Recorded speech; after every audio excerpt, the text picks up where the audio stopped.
Greenest Day Eco and Bounty News, the news with the Tinge of Mutiny. Just a quick video, team. Hope you're all well. We just want to touch briefly on a couple of things. We saw recently there was some protests over 15 minutes sitting in Coffs Harbour, and it was quite a large turnout from reports. So what is it, this thing? Is it, because when you Google 15-minute cities, you actually come up with content that alludes to it being a conspiracy. And I think it's just part of this broader problem where citizens are trusting their governments less and less, and their authorities less and less. Okay, now there's a real problem. There's going to be a real problem coming up in the future, because the governments aren't acknowledging this trust issue we have. And the media, the corporate establishment media, just ignore any contrary evidence to their narrative. They'll just ignore it. That's a real problem with journalism, that there's not an opposing view that's presented using logic and available knowledge. That's a real problem that we're having, that I feel we're having in Australia with the media. Now, why would people have this lack of trust? Why would they have this lack of trust and confidence in their governments? Would it have something to do with trialing an experimental drug and forcing people to take it, and then sacking them in thousands if they refuse to toe the line on these particular mandates? Would it have something to do with that? Now we see that there's a complete U-turn in policy.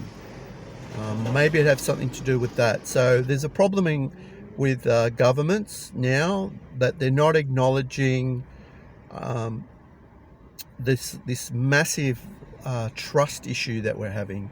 And I think it's only going to get worse and worse as they refuse to acknowledge it, and if the media continue to paint this business as usual, status quo, nothing changes, everyone just keeps slaving away, this narrative that the media keep presenting. I think it's more prevalent in Australia because we're a very wealthy country.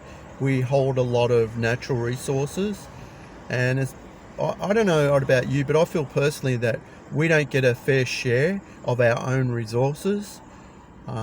That's my own personal thing. I don't know what you think. That's my issue. I feel like I don't get a share of the natural resources that are in our own country. That's one thing. Anyway, we're now subsidizing fossil fuel industry by the tune of $11.6 billion a year. And incidentally, now whether you like the Greens, whether you like this party or that party, just put that aside for a moment. The Greens have a housing strategy which they feel would only cost $5 billion a year.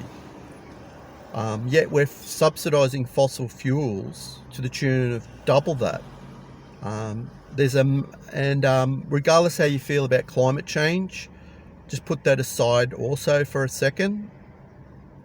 Surely we can all agree that if we can have a cleaner source of fuel, if we can transition and diversify to a cleaner source of fuel, surely that we should do that. Surely we can agree on that, whether you think climate change is a thing or not. Surely we can agree on that. So if we could come together and maybe unify on some of these key things, that maybe we might be able to have a stronger argument. So touching again, fossil fuel subsidies. That a lot of that money should be going into research and development, helping to transition to cleaner methods, rather than going to, just being spewed out in pollution and washed down the drains. With pollution. Also, maybe we could have a better plan for housing, and just getting a fair share of our own resources rather than foreign corporations coming here, not even paying company tax, that aren't contributing to our economy and our growth. Maybe we should get some of that. Maybe we should get more fair share of those resources, and not being dwindled overseas. I don't know. What are your thoughts? Well, we might just leave it at that. Green Estate Eco Bounty News, the news with a tinge of mutiny, signing out.